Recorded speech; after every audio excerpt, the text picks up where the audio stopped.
El Girona es el nuevo Leicester, Girona y Leicester, historias paralelas. ¿Sí? ¿En serio? Bueno, hoy lo vamos a estudiar en profundidad.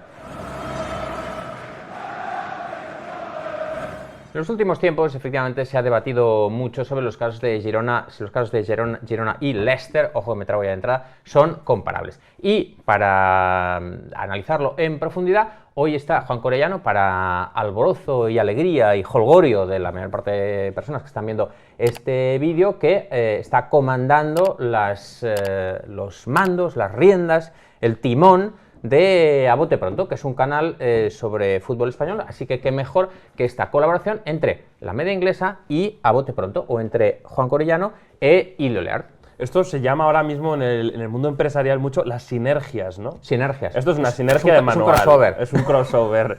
Esto es dos tipos hablando de si el Girona y el Leicester son o no son lo mismo. Un debate que diría que en la prensa española, sobre todo, yo creo que tras la victoria frente al Atlético de Madrid se avivó mucho porque cada vez más se ve un poco más tangible ese sueño del Girona de, ¿por qué no?, pelear por la Liga como sucedió con el Leicester, ¿no? Que fue una cosa que se fue fraguando poco a poco, al principio se hacían los locos, ¿no? ¿Qué va?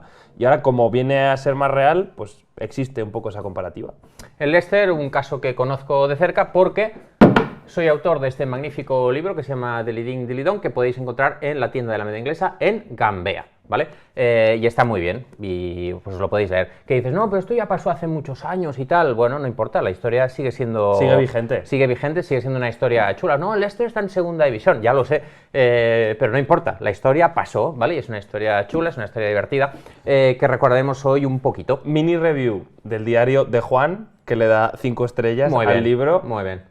Muy entretenido, muy bien encapsulada la historia y además, para el que, digamos, necesite un aliciente para empezar, todo empieza con una bacanal, que ya está. Todo empieza con una orgía. Sí, es que, entonces... que es un primer punto ya a favor del Leicester. Sí. En esta comparativa, Sí. que yo sepa, en Girona... Hombre, en Girona habrá orgías, digo yo. Presuntamente... Pero en el Girona Fútbol Club, hasta donde yo sé, no. ¿Vale? Presuntamente, o no has tenido conocimiento. la historia de éxito del Girona Fútbol Club en la temporada 2023-2024, presuntamente está libre de orgías. Claro, lo cual es un punto claramente en contra, en contra de la historia del Girona. Bueno, el Leicester, ya lo sabéis, sorprendió a todos ganando la Premier League de 2015-2016, mientras que el Girona es ahora mismo, en el momento de grabar este vídeo, líder en solitario, con un partido más en la Liga 23-24. Así que hoy lo que vamos a tratar de hacer con Juan es tratar de descifrar en qué se parecen sus casos y en qué no, y en última instancia tratar de discernir si el Girona ganara la Liga tendría más mérito, menos mérito, que ya os avanzo, conclusión, los dos tendrían un mérito de locos. Si el Girona gana la Liga es espectacular, el Leicester ganó la Premier,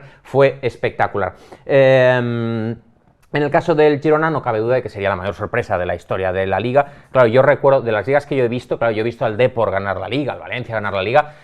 Aquel Depor tenía una inversión bastante grande con Lendoiro, era otro entorno competitivo. Yo creo que este Girona ganando la Liga sería, yo creo, de los últimos 50 años, que son los que yo tengo, la mayor sorpresa, igual que el Leicester para mí es la mayor sorpresa de la historia del fútbol inglés. De hecho, ya con esto enganchamos con el primer punto, que es explicar un poco de dónde venían los dos clubes, porque si es o podría ser la mayor sorpresa del Girona es por lo que representa como club y por los lugares que históricamente ha ido ocupando en el fútbol español, porque hay que decir que Depor y Valencia Club de Fútbol eran equipos que quizás no estaban aspirando a esas cotas de pelear por un título, pero sí eran equipos históricos, establecidos en primera división, con un bagaje muy importante. No es el caso del Girona, que es un equipo que acostumbraba a jugar en segunda B e incluso en tercera, y que ha vivido bueno, pues se ha upado mucho de esa relación que ha tenido con el City Football Group, de la que luego hablaremos en profundidad, porque también la conocemos bastante bien, para no solo convertirse en un habitual de la primera división, sino incluso estar soñando con pelear el título de Liga. De ahí que la del Girona sería la mayor sorpresa probablemente de la historia reciente del fútbol español, porque es un equipo que ni siquiera, entre comillas, y que se nos entienda, pertenece a la primera división históricamente. El Girona, que ha sido históricamente, como dice Juan, un club de segunda B y tercera, pero que en los últimos años, digamos, ya ha estado más acostumbrado a la primera división. En 2017 el Girona asciende a primera división por primera vez en su historia, aguanta 2 temporadas y luego se pasa 3 años, ahí lo veis, se pasa 3 años en segunda antes de volver a subir en 2022. Pequeño disclaimer, todos estos gráficos los he hecho yo. Si hay errores o no os gusta la elección de la paleta de colores, es responsabilidad. Es decir, el Girona ha jugado 4 de las últimas 7 temporadas, incluyendo esta, en la primera división. Ahí lo veis. Y ahí están las posiciones en Liga, ¿eh? Cuando estuvo en Liga en la 17-18 ya fue 10º. Baja en la siguiente, luego en segunda división siempre cerca del ascenso, quinto, sexto. La temporada pasada 10º y esta temporada pues ocupa ese primer lugar. En el caso de, bueno, lo que decíamos, la temporada pasada fue 10º a 4 puntos de Europa ya, el Girona. Este es uno de los grandes peros que se le pone al Girona en la comparativa con el Leicester. La temporada pasada, la 22-23, la temporada previa a lo que podría ser su consecución del título, el Girona ya era un muy buen equipo de fútbol, ya sorprendió en la pasada liga. De hecho, recuerdo, Ilie, que estuvimos en los premios Panenka y en esos premios se le dio a Mitchell un premio como al mejor entrenador o algo por el estilo, porque el Girona ya era un buen equipo, quedó a las puertas de Europa, aunque para mí aquí hay un gran asterisco que no se está mencionando, a las puertas de Conference League, que cuando el Leicester estaba por aquel entonces peleando por la Premier, no existía la Conference. El Leicester quedó a 21 puntos de la Europa League y el Girona la temporada pasada, si contamos desde el sexto, que es el Betis, quedó a 11 puntos. Así que era un equipo interesante, un equipo ya revelación, un equipo, digamos, más construido, pero que aún así estaba lejos siquiera de meterse en Europa League, no digamos ya de estar peleando por el primer puesto. En cuanto al Leicester, es un equipo que ha pasado casi toda su historia entre la primera y la segunda división, pero cuando asciende en 2015 venía de unos años especialmente difíciles. Estuvo 9 años en segunda y 1 en tercera hasta que ascendió en ese 2015, ahí lo veis. En la temporada 2008-2009 me ha faltado un primero, lástima en ese 1. En la temporada 2008-2009 fue campeón de League One, de la tercera división, es decir, apenas 7 años antes de ganar la Premier League, estaba en tercera división. Luego en segunda división es quinto, 10º, 9º, 6º, hasta que gana en 2013-14, y en la temporada 2014-2015 es 14º en Premier, que es la temporada inmediatamente anterior a proclamarse campeón. Hay una cosa aquí importante, hemos hablado del año anterior del Girona, es decir, el año pasado en el caso del Girona. En el caso del Leicester, en el año anterior ese que acaba quedando 14º, que dices, bueno, 14º, media tabla. Bueno, un segundo. Esa temporada el Leicester parecía absolutamente condenado al descenso, antes de una recta final espectacular con 7 victorias, un empate y una derrota en sus últimos 9 partidos. De hecho, el 1 de abril de 2015, el Leicester era colista con 19 puntos, 4 victorias, 7 empates y 18 derrotas, a 7 puntos de la salvación. Es decir, el 1 de abril el Leicester estaba a 7 puntos de la salvación, eso sí, con un partido menos, tenía un partido pendiente, pero estaba a 7 puntos, es decir, todo el mundo daba por seguro esa temporada que el Leicester iba a acabar descendiendo.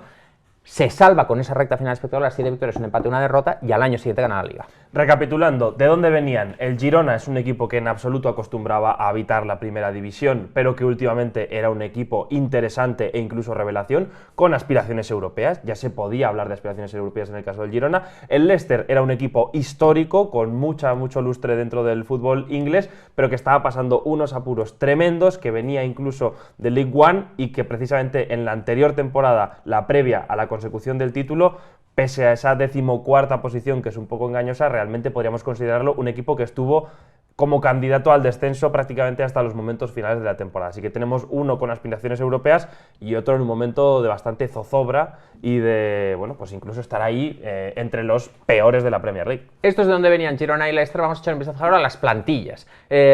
Para analizar las plantillas de una forma sencilla, lo que hemos hecho es analizar, hacer un 11 con los 11 jugadores más usados. En el caso del Leicester es muy fácil, porque son los mismos 11 futbolistas con el mismo sistema. En el caso del Girona es mucho más difícil, pero pensad que no es, ¿cómo decir? No es exactamente este 11, es simplemente una referencia para hacernos una idea de dónde vienen estos futbolistas y quiénes son, ¿vale? También es muy difícil, en el caso del Leicester eran 11 más Leo Ulloa. Claro. Y en el caso del Girona, claro, hay mucha variación, de hecho es media temporada, hay mucha menos muestra para tener algo como, digamos, más definitivo. Ha habido lesiones, ha habido sanciones. Es un poco más complicado, que nadie lo coja como una cosa definitiva.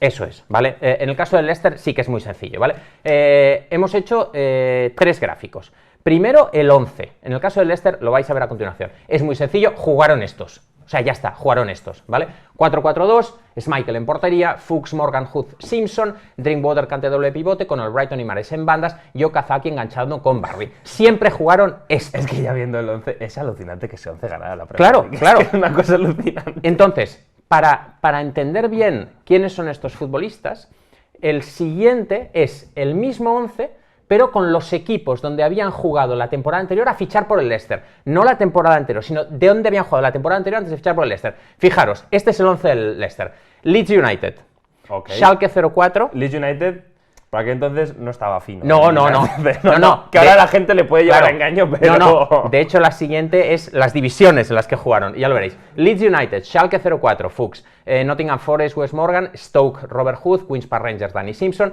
centro del campo para Barnsley, donde estuvo cedido Danny Drinkwater, y Caen, en el caso de N'Golo Kanté, Aston Villa, Mark Albrighton, Le Havre, segunda división francesa, Riyad Mahrez, y Mainz 05, Okazaki, enganchando con Fleetwood Town, nuestros hermanazos del Fleetwood, que es Jamie Vardy. La gran península del Reino Unido. Y ahora lo que vamos a hacer es lo que decía Juan, ahora vamos a la división, ¿vale? Estos equipos donde habían jugado estos futbolistas la temporada anterior a fichar por el Leicester, ¿dónde estaban jugando? ¿En qué división estaban jugando? Y vamos a ver cómo el Leicester básicamente es un equipo de divisiones inferiores. Championship, segunda división inglesa, Bundesliga Fuchs, Championship Premier Championship, Championship Ligue 1. N'Golo Kanté jugó un año en Liga antes de fichar por el Leicester, venía de Ligue 2 también.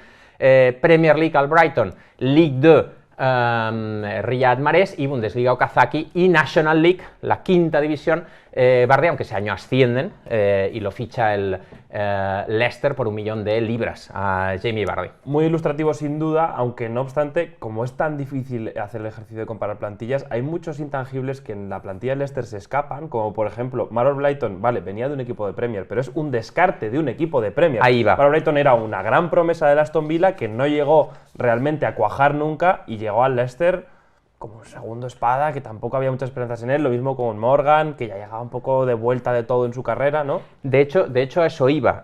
Un breve apunte, porque es verdad lo que dice Juan, que aquí se nos escapan cosas de detalle, pero casi todos estos futbolistas, los 11, eran futbolistas que ya no querían sus clubes. Es decir, Robert Hood viene del Stoke, pero ya lo habían cedido la segunda mitad de la temporada anterior, que por eso en parte remonta, porque lo ceden porque el Stoke no le quiere. O sea, Hood es un futbolista que no quiere el Stoke. Wes Morgan es un futbolista que no quiere el Nottingham Forest. Christian Fuchs llega gratis del Schalke 04 porque había contrato y el Schalke 04 ya estaba mayor. Fuchs no lo quiso renovar. Drinkwater es un canterano del Manchester United, el Manchester United no quería para nada, iba cediendo, por la oportunidad del Leicester se lo quitaron de encima. N'Golo Kanté sí que fue un fichaje del Caen después de haber jugado un año en la primera división francesa. Es todo lo que había jugado en una primera división N'Golo Kanté en toda su carrera. Caso de Albrighton, descarte del Aston Villa, no nos interesa Mark Albrighton. Riyad Mahrez, un futbolista fichado de la segunda división francesa. Okazaki, este sí que fue fichado del Mainz 05, uno de los principales fichajes, luego lo veremos, y Jamie Vardy, que también fue fichado por 1 millón de libras, un futbolista de quinta división. En el caso del Girona, y ahora toma las riendas Juan, lo que he hecho es hacer el mismo ejercicio haciendo un 4-1-4-1, que es verdad que el 4-1-4-1 lo ha hecho Mitchell en varios partidos de esta temporada, también ha jugado otros con defensa de 3, y coger a los 11 futbolistas más utilizados, que no son necesariamente los 11 mejores, o que si tuviera todos disponibles jugaría con esos, y de hecho Juan también mencionará algunos futbolistas que no entran en estos, pero que también forman parte de este grupo. Es para hacerse una idea. Hay que acotar de alguna manera, vamos a ver la gráfica y la vamos comentando un poquito por encima, con flexibilidad, como decimos, Gazzaniga, Blind, Eric García Couto, Miguel Gutiérrez en línea defensiva, con David López como pivote, que lo ha hecho alguna vez, ¿no? Incluso también en defensa de 3. Es una formación que es flexible en ataque y en defensa, quizás en fase defensiva David López puede formar parte de esa línea de 3 y luego en fase ofensiva como un pivote. Yángel y Alés en el centro del campo, Sabiño por izquierda, Iván Martín, aquí es cierto que no tiene un encaje tan natural, quizás lo normal sería ver a Sigankov, pero por número de minutos acumulados es un futbolista al que no esperábamos ver tanto y que al final acabó entrando. Lo ponemos ahí simplemente como representación de los minutos que ha tenido y en punta Dopic. O sea, el objetivo, insisto en esto, no es, este es el 11 del Girona. No, ya sabemos que este no es el 11 del Girona. Es una forma de ponerlos sobre un campo de juego los 11 que tienen más minutos para ver dónde vienen. Ya está, efectos comparativos. Y realmente lo único sería quizás cambiar Sigankov por Iván Martín por la derecha, pero más o menos que viene del Dinamo de Moscú.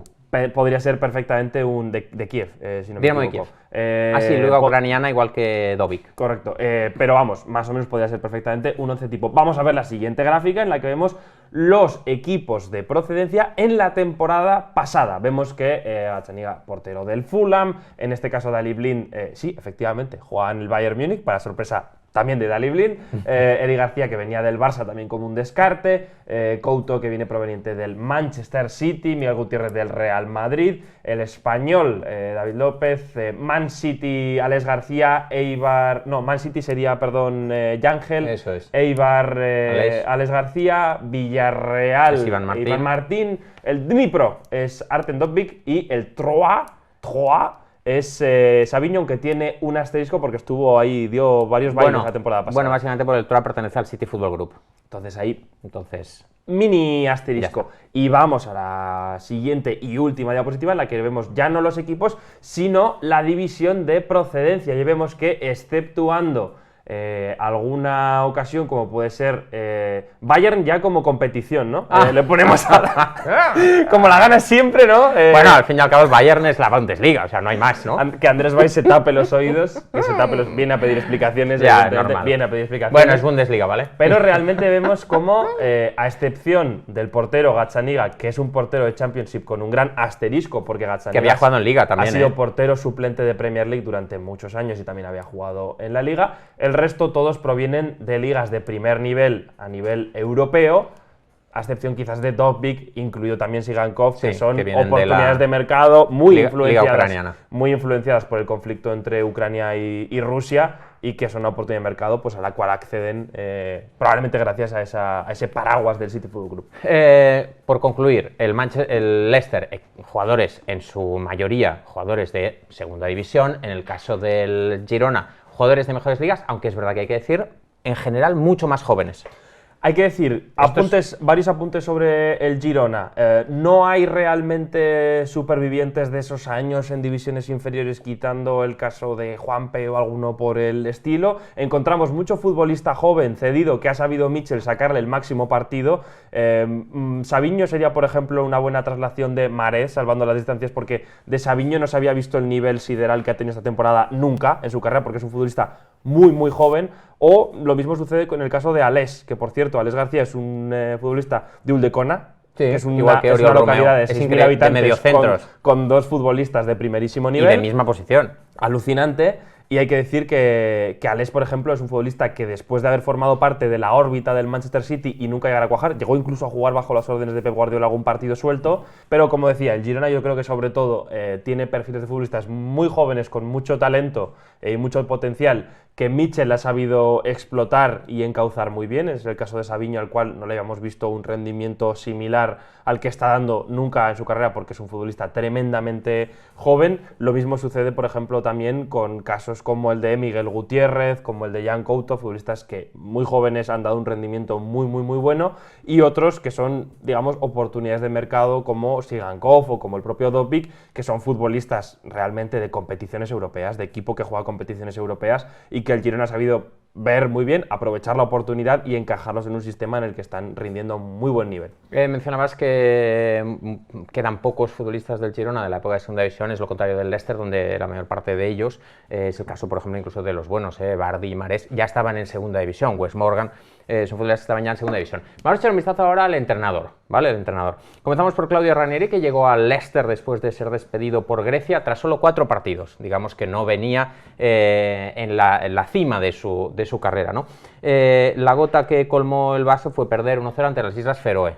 No es una derrota plato de buen gusto para prácticamente ninguna selección del mundo. Muy pocas. Hay muy pocas que digan, joder, macho, pues oye, hemos estado a punto de ganar a Islas Feroe, por lo menos. Su llegada tampoco fue fácil porque Nigel Pearson, su predecesor, fue despedido de imprevisto y él aterrizó en Leicester un 13 de julio, es decir, un poco ya sobre la marcha, improvisando sobre la marcha. El despido de Nigel Pearson, que estuvo relacionado con el hecho de que en esa orgía en Tailandia participara su hijo. Claro. No sentó bien, ¿vale? No, además, siendo que era en Tailandia, que es de donde eran los propietarios... Y que se utilizaba un lenguaje un poco faltón con las señoritas participantes en la orgía. Después del Leicester, Ranieri entrenó a Nantes, Fulham, Roma, Sampdoria, Watford y Cagliari. Con igual suerte. Entonces, yo sé, quiero decir, nos gustaría explicar historias de éxito de Ranieri, pero hay que decir que es un entrenador que fue un poco un lapso puntual, porque no venía de ser un entrenador de títulos. previamente al Leicester. Segundón tradicional de toda la vida. Y en el Leicester se consagró y después no ha podido ya despedido al año siguiente. Repetir esa gran hazaña. Mitchell, en cambio, pues ya lleva más tiempo que Ranieri pasó en Leicester. Hay que decir, por intentar encontrar una similitud entre entrenadores, son dos entrenadores con la necesidad de consagrarse cuando llegan al equipo en el que dan la campanada. Nunca mejor dicho, porque además dilidín. Muy bien. La gente que se lea el libro y así lo entenderéis. En el caso de Mitchell, venía de conseguir ascensos de segunda división con el Rayo Vallecano y con el Huesca, pero no había, hasta su llegada a Girona, completado una temporada entera en primera división y había sido despedido tanto del Huesca como del Rayo Vallecano. Por lo tanto, era un entrenador, digamos, cuestionado y que no se sabía si podía dar el nivel para una primera división, y vaya si lo ha demostrado que es capaz de hacerlo. Lo mismo que sucedió con Ranieri, ¿no? Un poco dos entrenadores necesitados de confirmación y que lo encontraron en esos clubes. Mitchell, que cumplirá 3 años en el Girona este verano, ya que vemos ahí en pantalla. En cuanto a juventud y belleza, yo creo que Mitchell también se la lleva sobre Ranieri. Vamos ahora a hablar del entorno competitivo, ¿vale? Porque hemos hablado de la plantilla, el entrenador, de dónde venían. También es importante saber a qué se enfrentaban estos clubes en su camino hacia la gloria en el caso del Leicester. Vamos a ver si lo consigue también el Girona. El Leicester acabó esa liga con 81 puntos y es evidente que se benefició del bajón de todos los grandes. Vamos a ver la clasificación, pero es absolutamente imposible que el Leicester hubiera ganado una liga si no... Hizo una temporada espectacular, solo 3 partidos perdidos en todo el año, pero es imposible que hubiera ganado la liga si no fuera porque ese año el Arsenal se quedó en 71, el Tottenham en 70, el Manchester City en 66, cuando luego se fue a ligas de más de 90 puntos, el Manchester United también 66, el Liverpool en 60 y el Chelsea en 50. Es decir, relativamente cerca incluso de puntuaciones de descenso ya el Chelsea. Es evidente que el Leicester no habría sido campeón de liga, posiblemente habría entrado en Champions, pero que no habría sido campeón de liga si no hubiera sido porque fue un año en el cual se juntaron los astros y todos los clubes grandes tuvieron un bajón. Dicho lo cual, no es objetivo de este vídeo, pero ese triunfo del Leicester provocó una reacción en los grandes, un incremento del gasto, y desde entonces hemos visto como los grandes han dejado menos espacio para clubes pequeños tuvieran la sorpresa. Y que también es parte de la mística y un poco de la, entre comillas, belleza del triunfo del Leicester, que tenía que darse una confabulación de mil cosas a la vez. Y sucedió que no había ninguno de los equipos fuertes en aquel momento. De hecho, contra el que estuvo disputándose la Premier durante toda la temporada fue el Tottenham, de Mauricio Pochettino, si no me equivoco, que no pudo aguantar el tirón hasta la final de temporada, y de hecho fue precisamente en los momentos finales de la temporada cuando el lado de la balanza se decantó hacia precisamente el del Leicester, porque el Tottenham no fue capaz de aguantar ese pulso hasta el punto de que acabó quedando tercero. Si sí, no me equivoco, de hecho, a falta de 4 jornadas, el Tottenham estaba a 5 puntos. Tenía 73 el Leicester, 68 el Tottenham, pero se cayó en la recta final con 2 empates y 2 derrotas en sus últimos 4 partidos y, como dices, no fue ni subcampeón. En España, el Girona sí que tiene un rival mucho más potente que cualquiera que tuvo el Leicester, que es el Real Madrid. El Real Madrid, que está ganando el premio a la solidez y a la eficiencia esta temporada. Un equipo muy sólido atrás, lo cual es absolutamente alucinante teniendo en cuenta que los que eran sus 2 centrales titulares están los 2 de baja con el cruzado roto, como son Militao y Álava, y aún así ha sabido sacar adelante una muy buena campaña. Ahora mismo llevan 15 victorias, 3 empates, 1 derrota, siguen vivos en Champions, siguen muy vivos en Copa del Rey, pendientes de lo que suceda esta semana. Acaban de ganar la Supercopa, Ancelotti se ha inventado el rombo, Bellingham de repente es Raúl González Blanco, es una cosa absolutamente alucinante. Y es un rival que hay que decir que el Girona, si quiere ganar la Liga, va a tener que irse a 90 puntos, parece ser que le va a exigir el Real Madrid. No obstante, y una pequeña similitud con el Leicester, es que hay claramente un bajón de rendimiento del resto. Lo que a priori podía parecer una liga de incluso 4 candidatos, ya se ha quedado rápidamente en 2 porque el Barça no está bien y el Atlético de Madrid no está bien. Barça tiene 41 puntos a la primera vuelta, Atlético de Madrid 38, lo cual les llevaría, siguiendo la progresión, a 82 y 76 puntos en total, lo cual es no demasiados buenos registros para el Barça y el Atleti, especialmente para el conjunto culé, porque desde el año 2008 el equipo azulgrana no ha cosechado una temporada de menos de 82 puntos más que en 2 ocasiones. 2 de 15 ligas, solo menos de 82 puntos, lo cual habla de, oye, se está abriendo una ventana para que alguien ocupe esa segunda posición y haga un pulso al Real Madrid, que es lo que está sucediendo. Las cifras del Girona, evidentemente, son mucho mejores que las que tuvo el Leicester. Vamos a comparar las primeras vueltas, ¿vale? El Girona ya completó la primera vuelta, de hecho ha jugado 20 partidos, en la primera vuelta más 1. Comparamos las primeras vueltas de ambos equipos y ahí veis como el Leicester, hombre, no eran malas cifras, ¿no? 11 victorias, 6 empates, 2 derrotas, pero es claro, el Girona acabó la primera vuelta con 15, 3 y 1, igual que el Real Madrid. En cuanto a puntos, pues 39 a 48, y en cuanto a goles a favor es donde hay más diferencia, 46 del Girona, un equipo muy ofensivo, y el Leicester 37, un equipo que pues lógicamente jugaba estilos totalmente diferentes, mucho más al contraataque, etc. En cambio en goles en contra sí que vemos como había más similitud.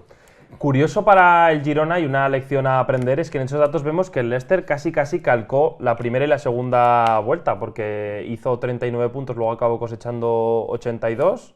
81 hemos dicho. 81-82, si no me equivoco, o sea que andaba por ahí la cosa. 81. En cuanto a goles a favor también, o sea que es una cosa que el Girona puede ahí verse reflejado en el espejo. Son dos estilos que no tienen absolutamente nada que ver. Por un lado el Leicester, yo creo que era un equipo que a nadie se le escapa, principalmente pragmático, buscaba cerrar su portería y salir al contragolpe, aprovechando sus fuertes que eran Mahrez y Vardy. De hecho tenía una dependencia ofensiva de Mahrez y Vardy tremenda, yo creo que generaron cerca del 50% de los goles de aquella temporada del Leicester. Marcaron 41 de los 68 goles del Leicester, el 60%.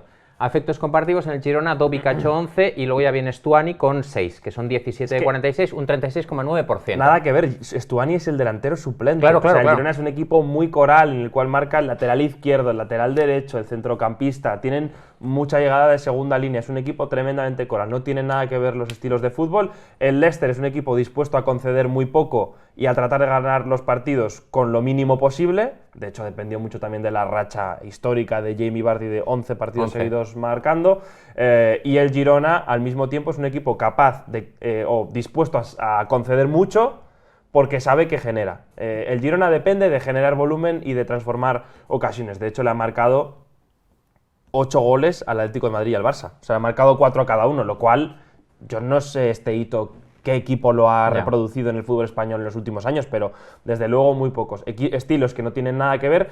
Y hay que decir que como puntualización al Girona es un equipo que juega fantásticamente bien, es un equipo que es muy entretenido de ver, es un equipo que a nivel ofensivo tiene muchísimos argumentos, pero un gran asterisco que le pondría es que la primera vuelta hasta cierto punto no es real, porque creo que llegó a remontar hasta 6 veces. Tiro de memoria, pero llegó a remontar hasta 6 veces. Muchos partidos sacados en minutos finales. Eso no es sostenible una temporada entera y probablemente en la segunda, si no lo corrige, acabará traduciéndose en menos puntos y más dificultad para pelear la liga, en mi opinión. Llegamos a los dueños y los dineros, ¿vale? Que también hay que tenerlo en cuenta. El City Football Group compró el 44,3% del Girona en agosto de 2017. Otro 44,3% se lo quedó Girona Football Club, un consorcio liderado por Pere Guardiola, el hermano de Pep Guardiola. Pep Guardiola es el de la izquierda y Pere Guardiola es el de la derecha.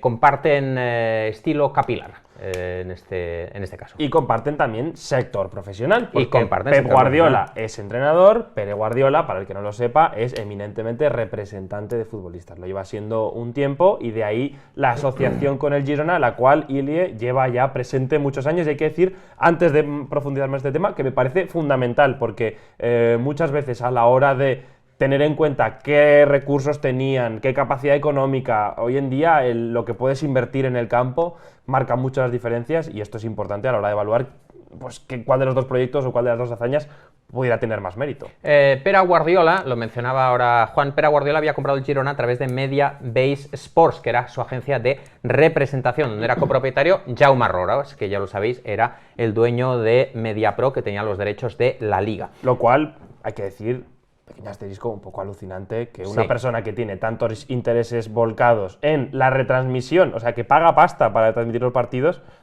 pueda comprar un club por mucho que estuviera en segunda división o participar de un club. Sí, luego venderían la compañía Mediabase Sports a capital chino. En 2020 cambió el accionario del Girona con la entrada del inversor boliviano Marcelo Claure. El City Football Group se quedó con el 47%, Marcelo Claure el 35% y Pere Guardiola se quedó con ese 16%. Hay una cosa aquí importante, porque hay mucha gente que dice, bueno, el Girona asciende en 2017, que es cuando lo compra el Manchester City, ¿no? Con lo cual ellos ya tenían este mérito de haber ascendido por su cuenta. Bueno, aunque la relación se oficializa entre el Manchester City y el Girona en verano de 2017, cuando el Girona asciende, su colaboración ya venía de años atrás. Ya venía de años atrás, según los medios británicos, no lo digo, según los medios británicos, era una forma para que el Manchester City consiguiera fichar a Pep Guardiola. Hacer estos acuerdos con Pep Guardiola y ayudarle en el Girona. Lo dicen los medios británicos, yo no sé cuál era su intención. Lo que sí que es cierto es que desde mucho antes de 2017, que es cuando se oficializó la compra, ya estaban colaborando Girona y Manchester City. El Manchester City ya le había cedido muchos jugadores cuando el Girona estaba en segunda como forma de atraer a Pep Guardiola a Manchester City, como digo, según los medios británicos, no lo digo yo. Entre ellos, por ejemplo, los jóvenes Chidiebere Nuakali, Pablo Maffeo, que estuvo cedido 2 años y medio, es un poco flipante, estuvo a nómina del Manchester City, pero cedido 2 años y medio.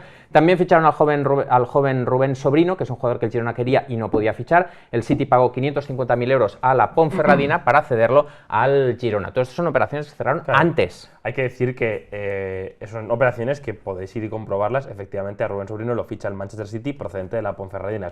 Es un fichaje que es innegable para cualquiera que conozca la realidad futbolística de Rubén Sobrino y del Manchester City en aquella época. Es impensable que el City acometiese ese fichaje si no fuese por cualquier otro motivo que ficharlo y cederlo inmediatamente al Girona como una forma de, digamos, que el Girona pueda contar con un futbolista al cual no se podía permitir. Esta es la realidad de las cosas. De estos casos hay muchos. También, por ejemplo, el 15 de agosto de 2016, un año antes, insisto, de oficializar la compra, el 15 de agosto de 2016 el Manchester City paga 200.000 euros al Nastic por Pablo Marí. Y al día siguiente se va cedido al Girona. Es decir, son fichajes que el Manchester City acometía simplemente con el propósito de ayudar al Girona. Claro, ¿vale? es que son fichajes que, insisto, es alucinante simplemente ver los nombres de Nastic y Manchester City asociados en la misma traspaso en un momento en el que City estaba peleando por ganar la Premier League. También ese verano de 2016, por ejemplo, les ceden a Angeliño. Al año siguiente ceden a jugadores como Aleix García, Marlos Moreno o Olerenguaju Kayode, un buen futbolista, Olarenguaju. De nombre enrevesado. Olarenguaju, Ola, le vamos a llamar Ola. También enrevesado. Ola Kayode. Sí. Ola Kayode. Por Douglas Luiz, el City paga 12 millones de euros al Vasco da Gama en verano de 2017 y 2 semanas después lo cede al Girona. ¿Por qué digo todo esto? Y hay una cosa importante aquí. No quiero restarle mérito al Girona. El Girona ha trabajado muy bien y juega fantásticamente. Y si gana la Liga sería una hazaña absolutamente increíble. Lo que pasa es que hay futbolistas como Douglas Luiz que cuestan 12 millones de euros, que no entran en las cifras del Girona, pero que a efectos prácticos, muchos de ellos se fichan para enviarlos al Girona. Claro. ¿No? Entonces, por eso no comparamos cifras de fichajes, luego os daremos las del Leicester, pero no os damos las del Girona porque habría que meter futbolistas que no han comprado efectivamente el Girona. La realidad de las cosas es que antes de la entrada oficial del City como accionista mayoritario en el Girona, ya había una relación que ayudó mucho al Girona a conseguir su ascenso y, digamos, ese elevar el nivel que le ha ayudado a estar donde está. Ya había muchos movimientos vinculados entre City y Girona. Ya fuese, sobre todo por dos vías, ya fuese directamente futbolistas que poseía el Manchester City y que cedía al Girona, como es el caso, por ejemplo, de Angeliño, o ya sea por futbolistas que el City únicamente fichó con el objetivo de dárselos al Girona, porque eran futbolistas que al City jamás le pudieran interesar, jamás le iba a interesar. Tengo más ejemplos, lo menciono rápidamente, ¿vale? Otros jugadores que han hecho ese camino de Manchester City a Girona: Patrick Roberts, Pablo Moreno. Pablo Moreno, fichado de la Juve por 10 millones de euros, cedido al Girona 2 meses después. Darío Sarmiento, en julio de 2021 el City paga 5 millones de euros a Estudiantes y lo cede ese mismo mes. Arjanet Murik, Nahuel Bustos, fichado el 4 de octubre de 2020 por 6,5 millones de euros de Talleres y cedido al día siguiente. O Jan Couto, fichado de Coritiba por 6 millones de euros en julio de 2020 y cedido 2 meses después. Es decir, los dos mecanismos que decía Juan. Jugadores, tengo en mi cantera y cedo para que cojan minutos, incluso a veces por un tema de permiso de trabajo, y jugadores que directamente se fichan, yo creo, con la idea, como bien dice Juan, nunca van a jugar en el Manchester City, pero van a ayudar al Girona y posiblemente el día de mañana obtengamos un rendimiento también, ¿eh? Lo cual es lógico a día de hoy, siendo que el City es un equipo multiclub y que por lo tanto ficha muchísimos futbolistas que jamás jugarán para el City, lo ha hecho con el Girona y con otros, es decir, también ficharon a Aaron Moy, que nunca iba a jugar en el City, jamás, y de hecho no lo hizo, pero estuvo por allí en Australia, y no sé qué y demás. Pero eso tiene sentido cuando el Girona forma parte del multigrupo, como es ahora, es decir, una operación como la de Jan Couto, yo le veo todo el sentido del mundo, sucede también en la factoría Red Bull y en muchos otros. Oye, fichas a un futbolista, ¿dónde lo meto? Pues al Girona porque es como el escalón que le pertenece a su nivel actual. Perfecto.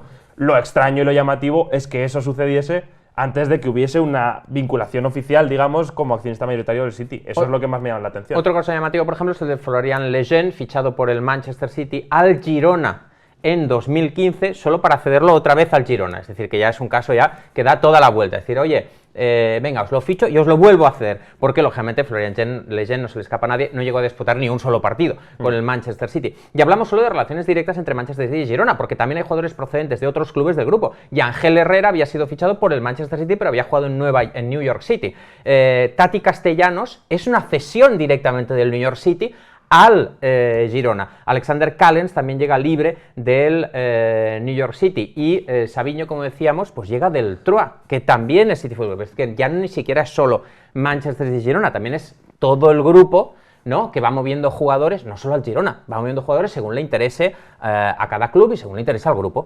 Llegados a este punto, si os interesa saber más sobre la estructura multiclub del Manchester City, hay un vídeo de la media inglesa fantástico que lo podéis ver. Y no solo esto afecta a futbolistas, sino que afecta también a muchas otras cosas que no se ven, no son tangibles, pero son muy importantes para el rendimiento de un club en el día a día. Y estar formando parte del grupo City y todo lo que ello conlleva, al Girona le da mejores infraestructuras, mejor know-how, que se llama a nivel de entrenadores, es decir, todos comparten mismos conocimientos, todos son formados en una misma, digamos, filosofía, mejor red de contactos. Yo no creo que el Girona hubiese sido capaz de fichar a Sigankov y a Dopic si no formasen parte del City Football Group, porque ya es una forma de convencer a futbolistas que están a nivel competiciones europeas de ir a un equipo de, hey, no te preocupes porque tenemos aquí una cosa montada muy profesional. Todo añade capas, digamos, que hacen al equipo mucho más profesional que sus inmediatos competidores. Además de la promesa de, y si te va bien en el Girona, quizás tengas la chance de ir al Manchester City. En el caso del Leicester, Vijay Rivadana-Prava compró el club en 2010 cuando estaba en segunda división. Era dueño de King Power, una empresa que controla los duty free de los aeropuertos de Tailandia. En los años en segunda no hicieron grandes dispendios, datos de Transfermarkt. Su gasto neto en fichajes en su primera temporada en Premier es de 23 millones de euros, básicamente destinados a Leo Ulloa y Andrei Kramaric, que no salió especialmente bien. El año siguiente el gasto neto es de 40, sobre todo por Okazaki, Shinji Okazaki, que costó 11, y N'Golo Kanté, que costó 9.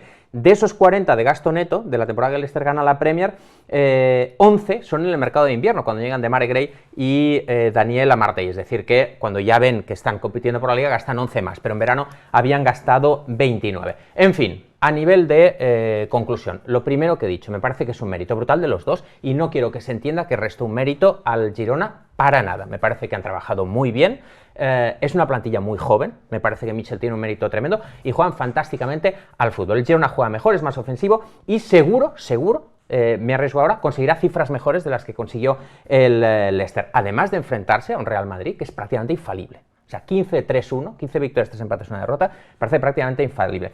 Pero tiene este gran asterisco, desde mi punto de vista, que es este apoyo del City Football Group, además de una plantilla que yo creo que es mejor. A pesar de la juventud, creo que tiene mucho más talento, creo que es mejor, y creo que sus futbolistas llegarán más lejos de lo que lo hicieron los del Leicester, que básicamente los que pasaron a grandes clubes. Bardi tuvo la opción, no lo hizo, pero los que pasaron a grandes clubes fueron Mahrez y Kanté, no hubo más.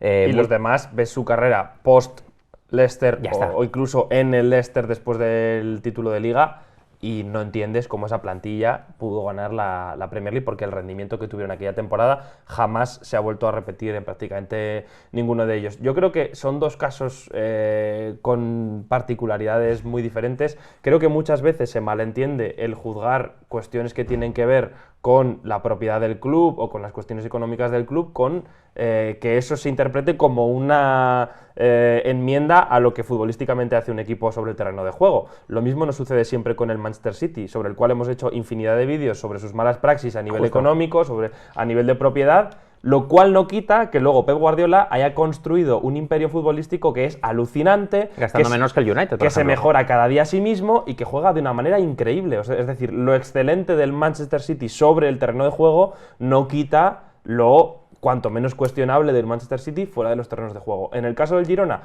creo que nos estaríamos engañando nosotros mismos y no tenemos que hacerlo con negar que el Girona tiene un equipo más caro y ha tenido históricamente durante los últimos años un equipo más caro del que se puede permitir, del que su realidad le podría permitir.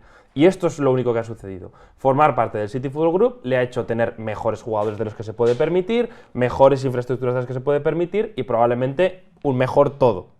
Lo cual luego no deslegitima que es un equipo de fútbol tremendamente entretenido de ver, un equipo de fútbol que juega muy bien a este deporte y que le está compitiendo a un Real Madrid que va camino de hacer unos números que los hacen prácticamente nadie, muy pocos en la Liga Española. Entonces, yo creo que son dos realidades que perfectamente pueden coexistir y afirmar la una no significa en ningún modo negar la otra. Aunque, pondré un pequeño asterisco, lo de que el Girona juega mejor que el Leicester, para otro vídeo.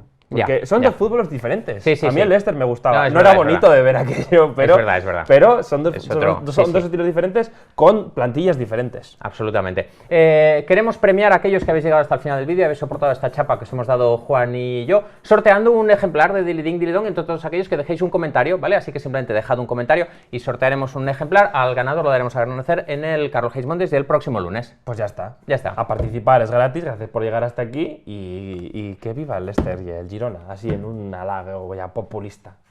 Chao. Hazte miembro de la Media Inglesa por el módico precio de una cerveza al mes. Podrás apoyar este canal.